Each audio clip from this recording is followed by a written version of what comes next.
پێکهێنانی حکوومەتی نوێی هەرێم ئەم جارە بۆ زۆرینەی لایەنەکان جیاواز دەبێت. لەلایەکەوە ڕەنگە ئۆپۆزیسیۆن بوون کێشەکان چارەسەر نەکات و لەلایەکی دیکەوە گەرچی سیاسەتی ئەم جارەش هەمان سیاسەتی حکومڕانی جاران دەبێت و پارتی پێکهێنەرە، بەڵام قسە لەسەر گۆڕانی دەموچاوەکان دەکرێت. لایەنەکان چاوەڕێی پارتی دەکەن بۆ ئەوەی کەسی ڕاستپێردا و بۆ حکوومەتی نوێ چەقە لە دەرگایان بدات. بەپێی زانیاریەکانیش پارتی هێشتا کاندیدی بۆ سەرۆکوەزیران لە نێوان نێچیروان بارزانی و مەسرور بارزانیدا یەکلایی نەکردووەتەوە.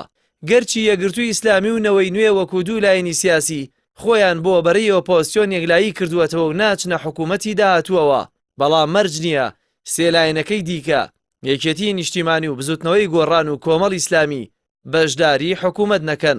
بەپێی زانیاریەکان چاوەڕێ دەکرێت پارتی ئەم جارە مەسرور بارزانی بۆ پێکهێنانی حکوومەت ڕاستپێرێت، بەڵام کۆمەڵ ئیسلامی چاوەڕێی ئەوە دەکات پارتی سیاسەتی حکوومەتی نوێ بخاتە بەردەمی و بەپێی جۆری سیاسەت و کارنامە و بەڕاوێژی کادێرانی باڵا بڕیار دەدات بەشداری حکوومەت بکات یان نا، نەک دەموچاو و پۆست و ئیمتیازاتی حزبی. کە ئێمە لە ئێسادا بڕیارێکی یەکلاکەرەوەمان نەداوە کە بەشداری بکەین یا بەشداری نەکەین. پەیوەستە بە ئەوەی کەواکو پارتی دیموکراتی کوردستان نوێنەر و وەفدەکانیان بێنە لای ئێمە بزانین ئەو کاتە ئەوان چی ئەڵێن، بۆ چوونیان چۆنە، سەبارەت بە حکوومەتەکە ڕایان چییە، سیاسەتیان چۆنە، خیتە و نەخشە و پلانی حکوومەتەکە چۆنە بێ بۆ داهاتوو. دواتریش کۆبوونەوە فراوانەکە یا کۆنفرانسەکەی بە ئەندامانی خۆمانیەکەین و ڕاو سەرنجی ئەوان وەرەگرین. بەڵێ ئێمە بە هەردوو حاڵەتەکە چ بەشداری حکوومەت بکەین دیارە پلانێکی خۆمان هەیە، ئەگەر لە ئۆپۆزیسیۆنیش بووین بە هەمان شێوە پلانی خۆمان هەیە. گەرچی بزوتنەوەی گۆڕان هێشتا خۆی بۆ بەشداری لە حکوومەتەکەی پارتی یەکلایی نەکردووەتەوە و ڕای جیاواز بۆ بەشداریکردن یان نەکردنیش لەو حیزبە هەیە، بەڵام یەکێتی نیشتیمانی ناتوانێت بەشداری نەکات و پارتیش بێ یەکێتی ناتوانێت حکوومەت پێک بێنێت. بەشداریکردنی یەکێتیش وەکو حزبی دووەم کێشەی پۆست و باڵی ناو یەکێتی زیندوو کردوێتەوە. بەپێی زانیاریەکان بەشێک لە یەکێتیەکان دەیانەوێت خۆبا تاڵەبانی لە ناو پەرلەماندا بمێنێتەوە و حاکم قادر بکرێتە جێگری سەرۆکی حکوومەت، ئەوەش ناکۆکی ناو باڵەکانی زیندوو کردوێتەوە.